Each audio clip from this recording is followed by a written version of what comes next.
En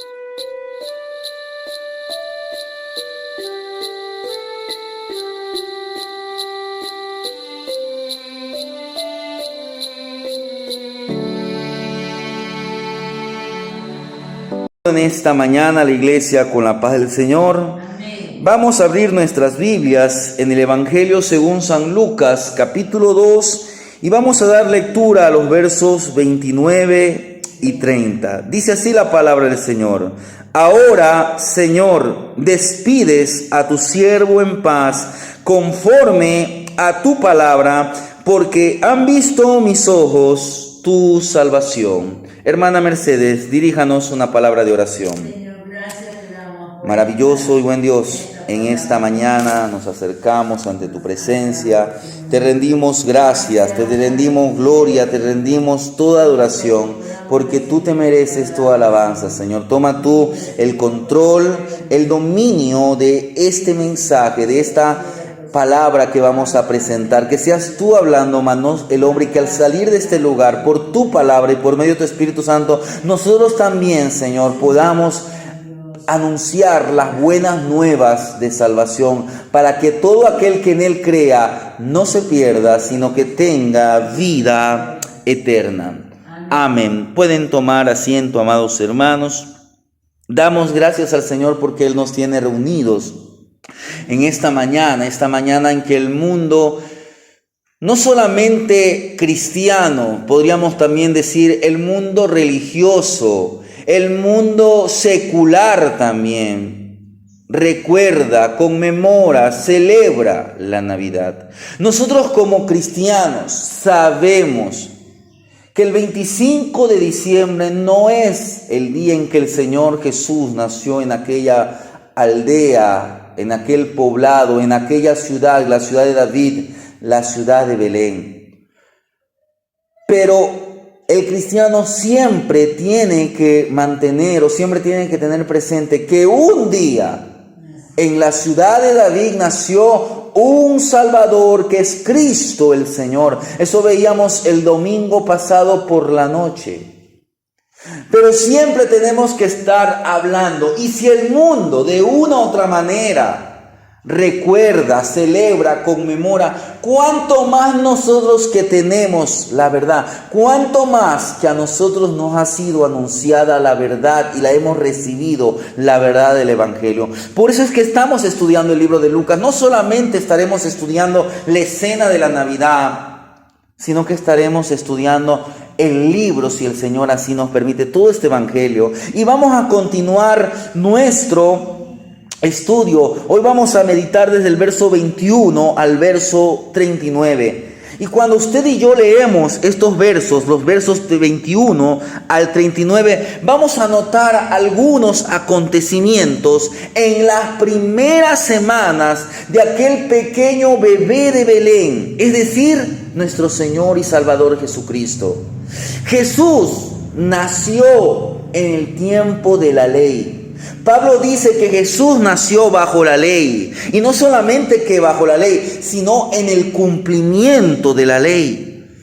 Y por tanto, los padres de Jesús, María, su madre biológica, y José, su padre de crianza, tal vez podríamos decirle su padre adoptivo, debían realizar ciertos actos, ciertas ceremonias de carácter, de índole religiosa, tales como cuáles: la circuncisión del bebé, la purificación de la madre en el día 40 y finalmente la presentación de todo primogénito varón. Esto, ¿qué nos hace ver? Que tanto José, que tanto María buscaron que cumplir con lo que la ley enseñaba, pero sobre todo, ¿qué vemos en Jesús? Que Él no vino a abolir la ley, Él vino a cumplirla. Y como Él cumplió toda la ley, y fue con Él el que se dio el cumplimiento a la dispensación de la ley. Recuérdese, esto es algo que tal vez muchos de ustedes no hayan escuchado, pero algunos sí. Aquí ya se ha hablado. Dios ha tratado con la humanidad a través de diferentes periodos de tiempos. Cuando Dios empezó tratando en el jardín del Edén, era en un tiempo de inocencia. El hombre no había cometido pecado, pero al cometer pecado dejó esa etapa de inocencia y se abrió una nueva dispensación, un nuevo tiempo, una nueva etapa, un periodo de tiempo en el que Dios trabajó ahora con el hombre a través de su conciencia. En el tiempo de Jesús, Dios estaba tratando con la humanidad y de manera especial con Israel a través de la ley. Jesús nació, Él cumplió, en Él se llevó el cumplimiento de toda la dispensación de la ley. ¿Para qué? Para llevarnos a una nueva dispensación, la dispensación de la gracia. Fue ahí cuando un hombre, en este pasaje que vamos a meditar y que hemos leído parte, fue ahí cuando un hombre llamado Simeón tuvo la más grande experiencia de su vida. Y este hombre la había esperado por toda su vida. Como una pequeña anécdota, se cuenta que el ministro de Cultura de Egipto, Farouk Hosni, tras participar en una exhibición pagana, una exhibición en un museo, era una exhibición a una deidad, entre comillas, pagana egipcia llamada la diosa Isis, y también otra deidad, una deidad mexicana llamada la serpiente emplumada. Y esta era una exhibición en un museo, es decir, que era una exhibición de carácter arqueológico y también artístico. Este ministro de Cultura dijo así: es la mejor exposición que han visto mis ojos fuera de mi país. Y esto fue publicado un 28 de febrero del año 2008 por los diferentes medios noticiosos de la jornada. Esta exclamación nos hace reflexionar acerca de lo mejor que nuestros ojos hayan tenido la oportunidad de apreciar. El pasado domingo el mundo estaba expectante. ¿Por qué? Porque en Qatar, en la capital de Qatar, se estaba realizando la final del torneo conocido como la Copa del Mundo. Y muchos dijeron, después de finalizar este partido, esta final deportiva, fue la mejor final de un mundial de fútbol que han visto nuestros ojos. De manera similar, pero mucho más sobresaliente, Simeón, este hombre, este varón, hace más de 2000 años tuvo la oportunidad de presenciar lo más grande, lo más maravilloso de toda su vida. Él pudo decir que él había visto la salvación de Dios. Igualmente, ahí vamos a ver a una mujer piadosa llamada Ana, que ella pudo expresar su agradecimiento a Dios porque el Redentor había venido. Por eso es que quiero que en este pasaje bíblico consideremos o encontremos 3 principios a seguir para beneficio de nuestra vida cristiana. Y estas son: primeramente, cumplamos la voluntad de Dios. En segundo, esperemos en el tiempo de Dios. Y tercero, testifiquemos la obra de Dios, porque todo ello debe de ser con el propósito que nuestra adoración, su adoración, mi adoración, sea una adoración que a Dios le agrade. Porque muchos le adoran. Le he hablado que aquel ministro iba a ver aquella presentación, aquella exposición de esa deidad, entre comillas, es decir, que era un falso Dios. La gente tiene muchos dioses y hay muchos cristianos que piensan que Jesús es uno más del montón. Jesús es el camino, la verdad y la vida. Jesús es el único Dios vivo y verdadero. Él es la salvación. Hermanos, el testimonio de la vida de este varón Simeón nos enseña que aquellos que buscan en primer lugar a Dios, que buscan cumplir obedientemente la palabra de Dios, esperando con paciencia el tiempo de cumplimiento, los mismos terminarán testificando las maravillas de la obra de Dios, tal como Simeón, quien con todo gozo pudo proclamar: han visto mis ojos tu salvación. Ese es el mensaje en esta mañana: han visto mis ojos tu salvación. En primer lugar, quiero que hablemos acerca de cumplamos la voluntad de Dios. Y para eso meditemos en los versos 21 al 24, que dice así: cumplidos los 8 días para circuncidar al niño, le pusieron por nombre Jesús, el cual había sido puesto por el ángel antes que fuese concebido. Y cuando se cumplieron los días de la purificación de ellos, conforme a la ley de Moisés, le trajeron a Jerusalén para presentarle al Señor, como está escrito en la ley del Señor: todo varón que abriese la matriz será llamado santo al Señor, para ofrecer conforme a lo que se dice en la ley del Señor, un par de tórtolas o 2 palominos. Mire, es importante, es muy importante, hermanos, notar que desde el verso 21, usted en casa puede ponerse a revisar, desde el verso 21 del capítulo 2 hasta el verso 40, por 5 ocasiones hay este término, hay esta palabra, la palabra ley. ¿Y de qué se está refiriendo? Porque quiero que entiendan, yo ya esto he hablado, a veces cuando se habla de la ley, se habla de todas las escrituras, de Génesis hasta Apocalipsis. Pero cuando aquí está hablando o se tiene que referir con la ley mosaica.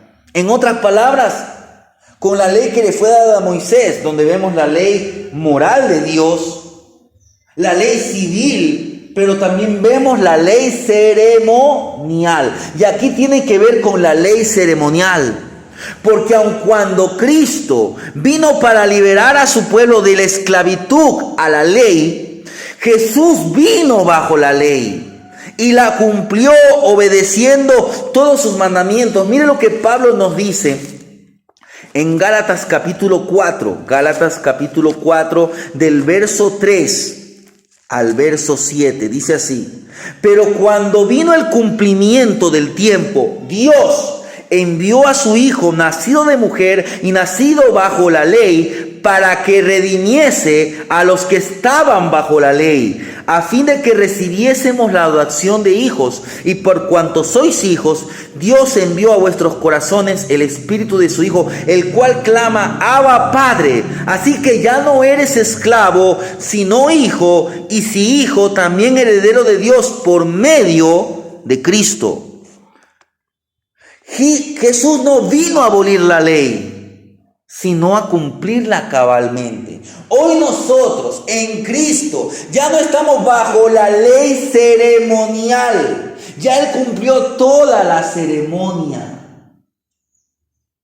Por eso es que era necesario que el Cristo vaya a la cruz. ¿Por qué? Porque sin sangre no hay remisión de pecados. Porque en el día de la expiación el cordero sin mancha tenía que ser sacrificado. Y Jesús, más que un cordero sin mancha, fue el cordero perfecto de Dios, que cuando Él murió, el velo del templo se rasgó en 2, abriendo un nuevo y vivo camino para que usted y yo nos acerquemos confiadamente al trono de la gracia de Dios. Hermanos, el Señor Jesús no vino para abolir. Mire lo que nos dice Mateo, el evangelista Mateo, en el capítulo 17 al verso 18. No penséis que he venido para abrogar, abolir también podríamos decir, la ley o los profetas. No he venido para abrogar, sino para cumplir. Porque de cierto os digo que hasta que pasen el cielo y la tierra, ni una jota ni una tilde pasará de la ley hasta que todo se haya cumplido. Aquí ya el Señor Jesús ya no solamente engloba la ley moral, sino que también engloba todas las sagradas escrituras. Ni una jota ni una tilde pasará hasta que se haya cumplido toda la ley. ¿De qué toda la ley está hablando? No está hablando de la ley ceremonial, porque Él la vino a cumplir para que nosotros no estemos bajo el peso de la ceremonia. Él vino ¿para qué? Para que toda la profecía, la ley y los profetas, todas las profecías en cuanto a su primera y su segunda venida se hagan realidad y para que la salvación llegue a los gentiles. En otras palabras, Cristo vino a cumplirla cabalmente. José y María, hermanos, se esforzaron en obedecer la ley. Mire, al octavo día, ¿qué pasó? Ellos cumplieron con la ordenanza de la circuncisión, la cual era la señal y el sello del pacto entre Dios, Abraham y la descendencia de Abraham. Recuérdese que Dios le dio a Abraham la circuncisión como señal, como sello del pacto entre Dios, Abraham y su descendencia. Nosotros no debemos circuncidarnos. Ahora, si un cristiano quiere circuncidar a su hijo varón, no hace mal, pero no es algo obligatorio. No estamos obligados a guardar la circuncisión, porque la circuncisión fue para el judío. Hermanos, la circuncisión fue para la nación de Israel. Pero también, ¿qué vemos? La obediencia visible de los padres. ¿Por qué? Porque conforme el ángel les había instruido en obediencia al Señor, ¿qué hicieron ellos? Le pusieron por nombre a aquel pequeño bebé, le pusieron Jesús, que significa Jehová es mi, o Jehová es salvación. Jehová es salvación. Mire, cuando el pequeño Jesús tenía 40 días de nacimiento, José y María tuvieron que ir al templo. ¿Para qué? Para también realizar los ritos de la purificación de la mujer. Eso usted lo puede leer en Levítico capítulo 12. Además, debido a que Jesús fue el primogénito, María tenía que presentar al pequeño al Señor, según lo que dice o lo que señala el libro de Éxodo, capítulo 13, del 1 al 12. Los primogénitos eran de Dios. Ahora, ¿qué pasa? Recuérdese que el Señor seleccionó a la tribu de Leví y por eso ahora los primogénitos eran rescatados. Se tenía que además presentar una ofrenda de rescate, cuyo valor era aproximadamente 5 ciclos de plata y un sacrificio. Pero ¿qué pasa? José y María presentaron el humilde sacrificio ¿de qué? De 2 tórtolas. Mire, vuelvo a leer lo que dice el Evangelio de Lucas en el capítulo 2. ¿Cuál fue el sacrificio? Dice, para ofrecer conforme a lo que se dice en la ley, verso 24, un par de tórtolas o 2 palominos, que es casi lo mismo. Era el sacrificio de los pobres. José y María eran un hogar o una pareja o un matrimonio joven pero muy pobre. Pero Jesús, Dios decidió que el Hijo naciera en ese hogar muy humilde. Hermanos, en todo el tiempo que el Señor estuvo en la tierra, ¿qué hizo el Señor? Se sujetó a la ley, se sujetó a la voluntad de Dios Padre. Él no vino a hacer su voluntad. Y como su obediencia a la ley, a la voluntad de Dios fue perfecta, su sacrificio como el Cordero de Dios que quita el pecado fue un sacrificio aceptable. Debido a que el Señor Jesús obedeció cumplidamente, cabalmente la ley. Hermanos, también debemos comprender que aunque Jesús fue contado con los pecadores, así lo dice Isaías 40:12, que Él fue contado con los pecadores. Por ejemplo, la circuncisión era ¿para quiénes? Para los pecadores. Y mire, el Señor permitió que en su cuerpo se hiciera la circuncisión. El Señor experimentó dolor. Claro, era un bebé. Tenía esa ese raciocinio de un bebé. Pero el Señor Jesús experimentó, podríamos decir que fue el primer dolor que experimentó. No sé si cuando a un bebé le corten el cordón umbilical, le separan, experimente dolor. Pero en la circuncisión, el Señor Jesús experimentó dolor. Fue contado con los pecadores, pero recuérdese que Jesús jamás pecó, ni en él hubo rastro alguno de la naturaleza pecaminosa. En otras palabras, ¿qué estamos viendo, hermanos? Que la obediencia, tanto de José, tanto de María, pero en especial de nuestro Señor Jesucristo, ¿qué nos está señalando? A que cumplamos la voluntad de Dios. En segundo lugar, esperemos en el tiempo de Dios. Mire lo que nos dice, volviendo al Evangelio de Lucas, dice el verso 25 hasta el verso 35. Y he aquí había en Jerusalén un hombre llamado Simeón, y este hombre justo, piadoso, esperaba la consolación de Israel, y el Espíritu Santo estaba sobre él. Y le había sido revelado por el Espíritu Santo que no vería la muerte hasta que viese al ungido del Señor. Y movido por el Espíritu vino al templo, y cuando los padres del niño Jesús lo trajeron al templo para hacer por él conforme al rito de la ley, él le tomó en sus brazos y bendijo a Dios diciendo: ahora, Señor, despides a tu siervo en paz conforme a tu palabra, porque han visto mis ojos tu salvación, la cual has preparado en presencia de todos los pueblos, luz para revelación a los gentiles y gloria de tu pueblo Israel. Hermanos, ¿qué podemos ver de Simeón?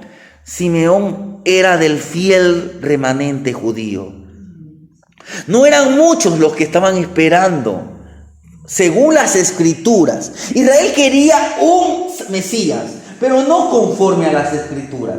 Pero Simeón, como podríamos decir, Ana, Zacarías, María, José, eran parte de aquel fiel remanente judío que estaba anhelando la venida del Mesías conforme las Escrituras. Es decir, que ellos estaban esperando lo que dijo Simeón, la consolación. Dice que, y este hombre justo y piadoso esperaba la consolación de Israel. ¿Qué estaba anhelando Simeón? Él tenía una esperanza mesiánica.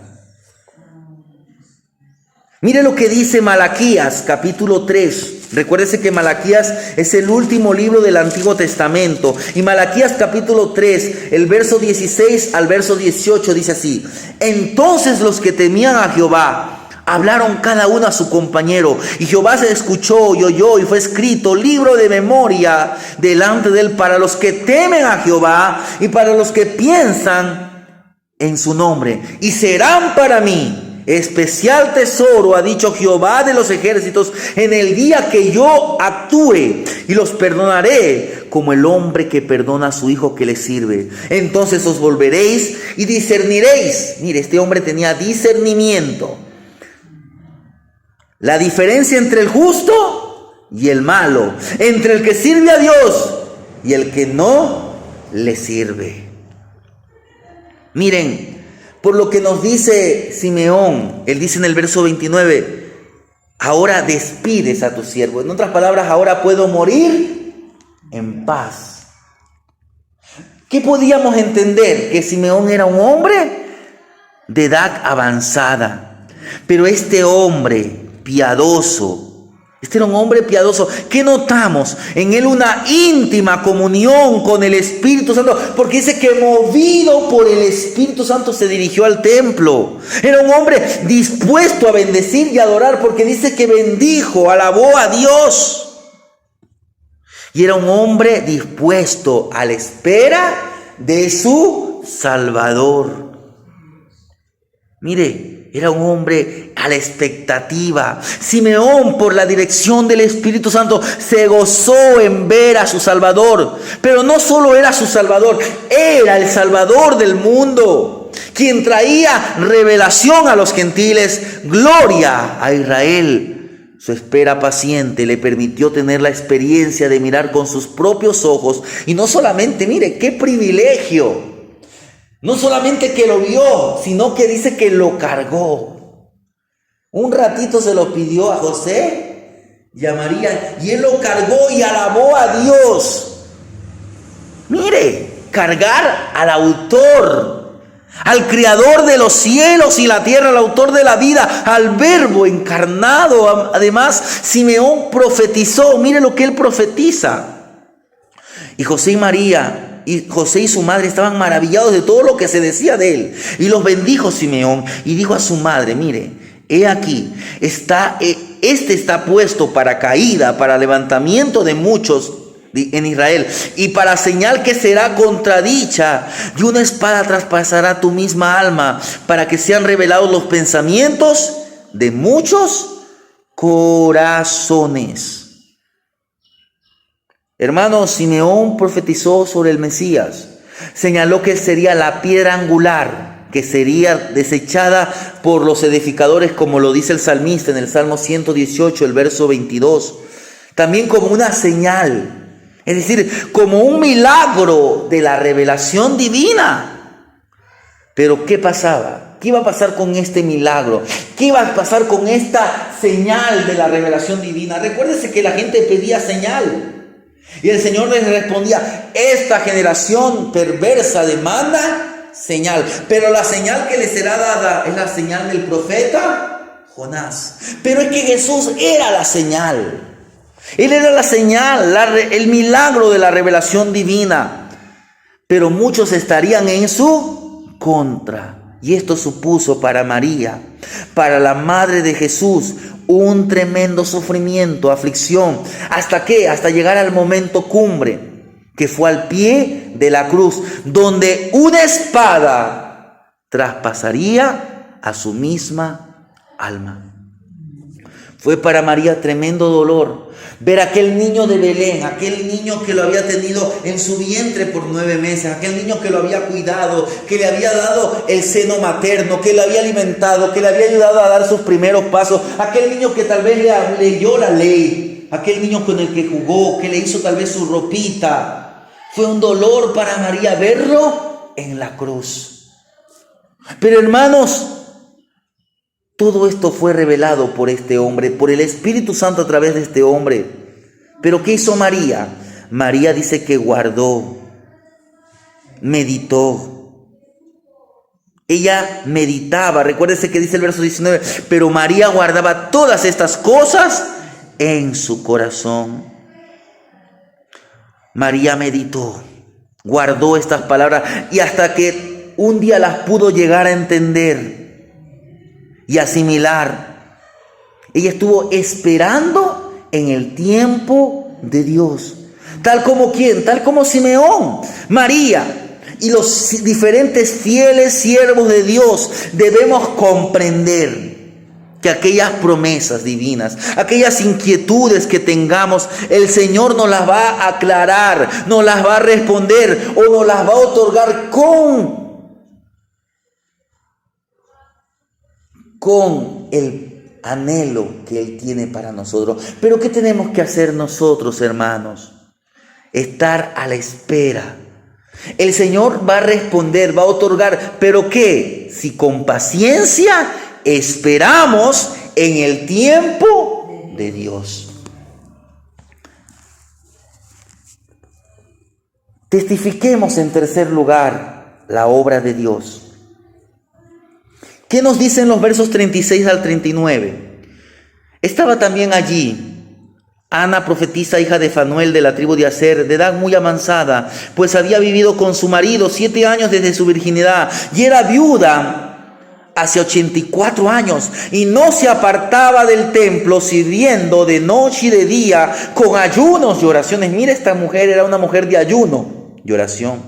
Esta, presentándose en la misma hora, daba gracias a Dios y hablaba del niño a todos los que esperaban la redención en Jerusalén. Y dice el verso 39, después de haber cumplido con todo lo escrito en la ley del Señor, volvieron a Galilea, a su ciudad de Nazaret. Mire, ¿Qué se nos relata? Se nos relata sobre el testimonio de Ana, esta mujer cuyo nombre significa gracia. ¿Qué nos permite comprender la bendición que trae el anhelo por la presencia de Dios, por servirle a Dios? Mire, dice que esta mujer estaba en el templo, siempre sirviendo al Señor. Ahora, ¿cómo ella servía al Señor? Además de que ella hacía ayunos y oraciones, es porque era una mujer que estaba ahí dispuesta a servir en la casa de Dios. Si era de barrer, si era de limpiar, si era de ayudar a alguien. Estaba dispuesta a servir y no a ser servida. Muchos anhelan la gloria, pero no quieren el servicio. La gloria no es de los hombres, la gloria es de Dios. Nosotros lo que tenemos que servir, podemos servir limpiando, podemos servir ayudando, podemos servir de muchas maneras, pero para servir usted y yo necesitamos espíritu humilde. Hermanos, desde que Ana quedó viuda, dedicó, consagró su vida a la causa de Dios. Ana era una mujer piadosa, era una mujer que sirvió a Dios con devoción total.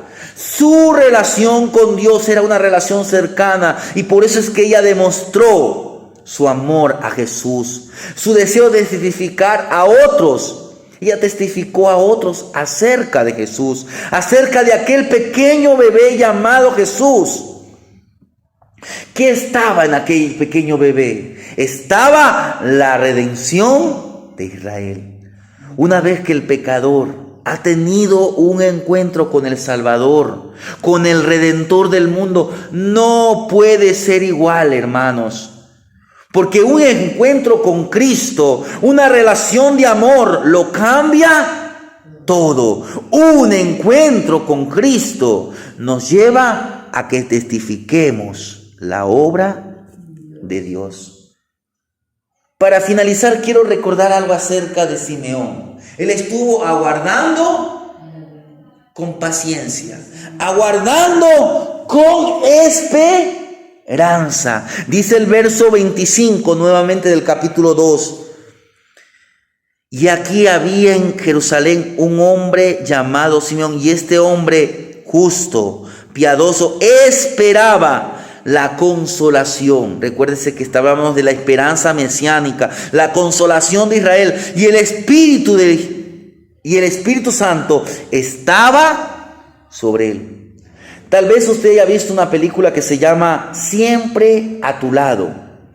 Esta película, basada en una historia real, narra acerca de un profesor universitario que se hace amigo de un cachorro de raza Akita, un perro japonés. Este perro se llamaba Hachiko, que estaba perdido. El perro expresaba su fidelidad, esperando todos los días en la estación del tren que el profesor volviera. El profesor se iba a la universidad, tenía que coger el tren. ¿Y qué hacía el perro? Lo acompañaba hasta el tren, hasta la estación. El profesor se iba, pero ¿qué hacía el perro? Se quedaba a la espera de su amo. Y cuando lo veía, se quedaba contento y volvían juntos a la casa. Un día, el profesor tuvo un infarto en la universidad y este profesor falleció, murió. Hachiko esperó durante horas y por 10 años regresó cada día esperando a su amado amo. Lucas nos narra la historia de un hombre llamado Simeón, quien esperaba pacientemente la venida de su Señor, de su amo. El Espíritu Santo le había revelado que no moriría antes de ver al Mesías. Entonces seguía guardando a aquel que brindaría salvación al pueblo de Dios.